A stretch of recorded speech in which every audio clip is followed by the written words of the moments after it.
Before I moved to Texas, I fit as much of my stuff into suitcases in my S2000 as possible. It's here!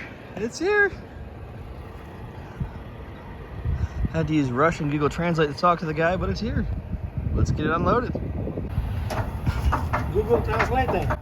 Yeah, Google Translate's good. It works, right?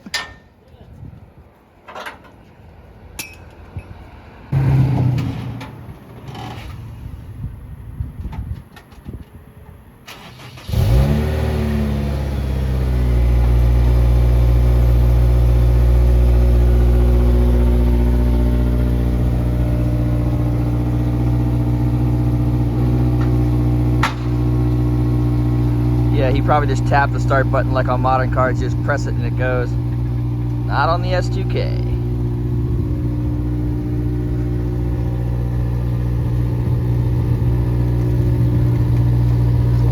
A little close on the right side, going in, but no big deal. All right. Success.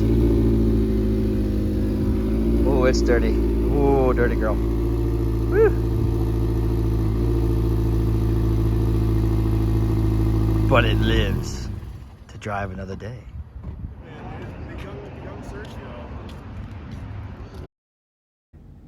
And then, as unbelievable as it may be, disaster struck. Again. Unfortunately, I had to cut the audio due to copyrighted music playing in the distance and some foul language on my part. I was rear-ended during the turn you guys can see here, and it caused me to spin out and lose control. I'll be showing you the evidence of where I was hit and how I was hit. However, it was another hit-and-run accident.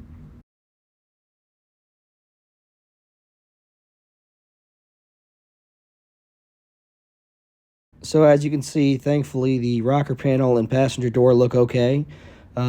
Passenger front fender looks okay too, even though the fender liner was ripped out, but looks like other than that rear impact, it didn't affect anything farther ahead towards the front of the car.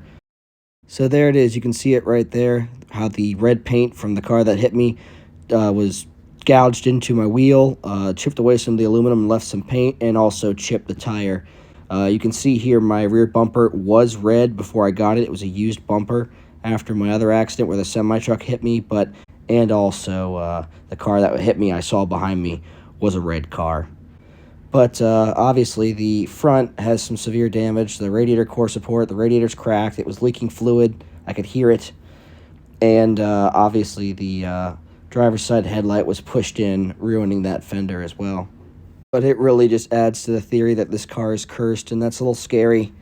Obviously this car has seen a lot, but this is pretty bad. You can see again where the impact was that caused me to spin out and eventually go off the road. You know how these AP1s are.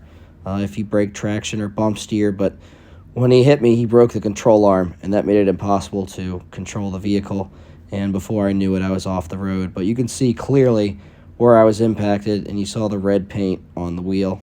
You can see a little bit of damage there to the A-pillar, but otherwise, you know, in front of that rear area, there's no issues. The interior looks great. Again, high mileage interior, quite clean. The roll hoops were separated long ago, but otherwise, the car's interior is actually shockingly clean, which gives me some hope. So there you have it. The S2000 is dead. Again, kind of in disbelief here. It's very painful, but also just, it's hard to believe. I want to thank you guys for watching and your continued support now that the Oscar trial is over, but, you know, I don't even know what to do. If you guys have any ideas, please just put them in the comments and let me know. I'm in disbelief, but should I even bother fixing the car? I love the car. It has sentimental value. It's been a part of my channel for so long, but I guess I'll leave it up to you guys what I should do.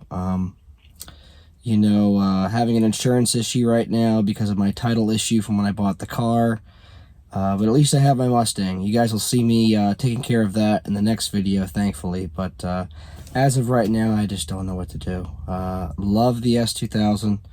Love making content, love the feedback I get, but something's wrong with this car. I can't keep getting in accidents, my back can't take it, and if something like this happens again, I'm just going to move to New York or somewhere with really good public transit and might have to just swear off of driving altogether, or get like a 4Runner or some other bigger SUV or something that'll keep me really safe or be more visible, or both. But thank you guys again for watching. Thank you for your patience, and I'll see you in the next one.